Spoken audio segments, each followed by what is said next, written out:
Hi and hello to all CBL Thoughts viewers and subscribers. உங்களின் தொடர் ஆதரவுக்கு நன்றி. இந்த நாள் இனிய நாளாக அமைய வாழ்த்துகிறேன். CBL தாட்ஸின் பதிவுகளை நீங்கள் விரும்பினால், உங்களுக்கு உபயோகமானதாக சிந்திக்க வைக்கும் ஒன்றாக கருதினால், உங்கள் நட்புகளிடையேயும் உறவுகளிடையேயும் பகிருங்கள். சப்ஸ்கிரைப் செய்யுங்கள். இப்பதிவை பற்றிய உங்களின் மேலான கருத்துக்களை கமெண்ட் செய்யுங்கள். நாம் இன்று சிந்திக்க இருக்கும் தலைப்பு Why we need emotional intelligence. அறிவு மிகுந்தால் ஆனந்தம், உணர்ச்சி மிகுந்தால் ஆபத்து. உணர்ச்சியை சரியாக பயன்படுத்தி அறிவை மிகுதியாக்கினோமானால் அதுவே புத்திசாலித்தனம். இமோஷனல் இன்டெலிஜென்ஸ் என்பது மனவெழுச்சி நுண்ணறிவு தமிழில். உணர்வுகளை புரிந்து கொள்வதற்கும் நிர்வகிப்பதற்கும் பயன்படுத்தவும் வெளிப்படுத்தும் திறனே இமோஷனல் இன்டெலிஜென்ஸ் ஆகும். இத்திறன்களால் உறவுகளை பேணவும் சமூகமாகவும் தனிப்பட்ட விதத்திலும் நாம் வளர உதவுகிறது.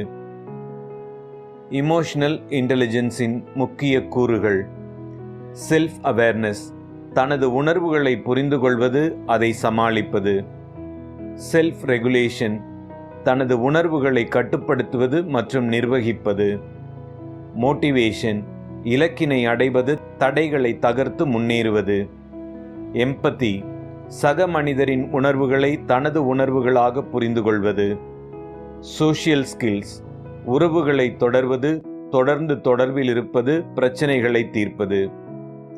இமோஷனல் இன்டெலிஜென்ஸில் வளர்வதன் மூலம் சிறப்பாக உறவுகளை கட்டியெழுப்பலாம், சிக்கல்களுக்கும் பிரச்சனைகளுக்கும் சிறந்த தீர்வு காணலாம், வாழ்வில் மகிழ்ச்சியாய் நிறைவாய் சிறப்பாய் வாழலாம். இன்றைய இளையோருக்கு மட்டுமல்ல, மிகப்பெரிய ஆளுமைகளாக வலம் வருவோருக்கும் உள்ள பிரச்சனை எதுவென்று தெரியுமா? உணர்ச்சிகளை கட்டுப்படுத்த முடியாமல் இருப்பதுதான். இதற்கான காரணம், தேவையான இடங்களில் தேவையான உணர்வுகளை வெளிப்படுத்தாமல் தாறுமாறாக உணர்ச்சி வயப்பட்டு அதனால் ஏற்படும் பிரச்சனைகளை தினமும் நாம் எதிர்கொண்டு வாழ்கிறோம். அதற்காக எந்த பிரச்சனை வந்தாலும் எல்லா சூழ்நிலைகளிலும் நாம் நிதானமாக இருக்க முடியுமா? ஆம், முடியும். இதைத்தான் இமோஷனல் இன்டெலிஜென்ஸ் என்கிறார்கள்.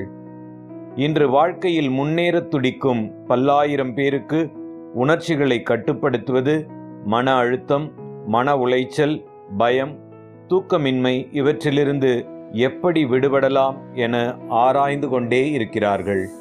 இவற்றிலிருந்து எப்படி வெளிவருவது அல்லது நம்மை விடுவித்துக் கொள்வது? இமோஷனல் என்பது ஒரு உணர்வு.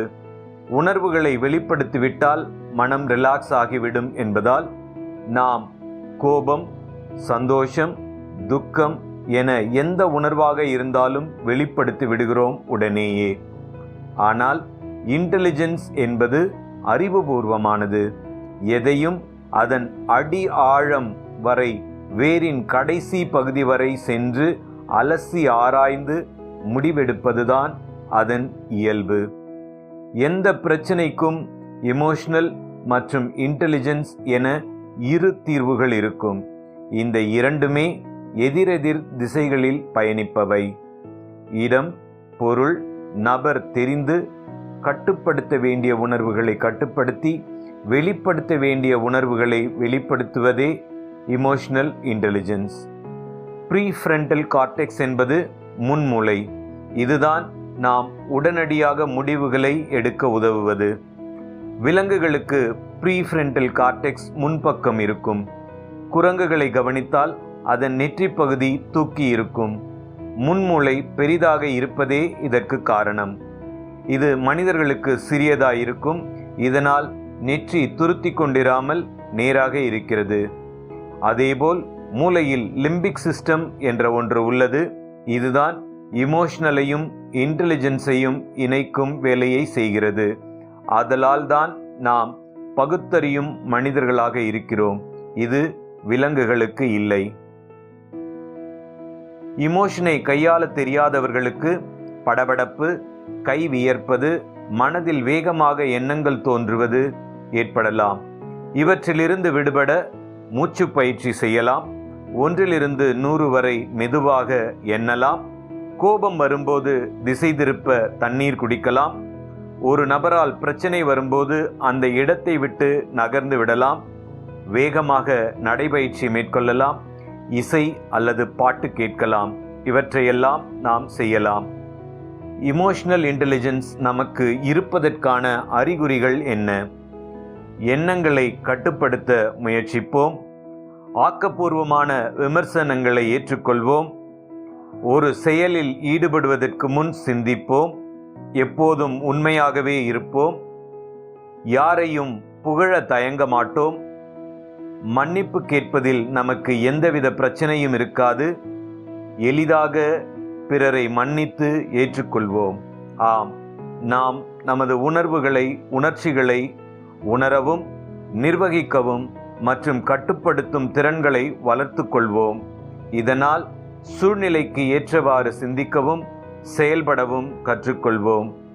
பிறரின் உணர்ச்சிகளை புரிந்து கொள்வதால் நமது குறிக்கோளை அடைந்து மகிழ்வுடனும் நிறைவுடனும் சிறப்புடனும் வாழ்வோம், வாழ்விப்போம். நன்றி.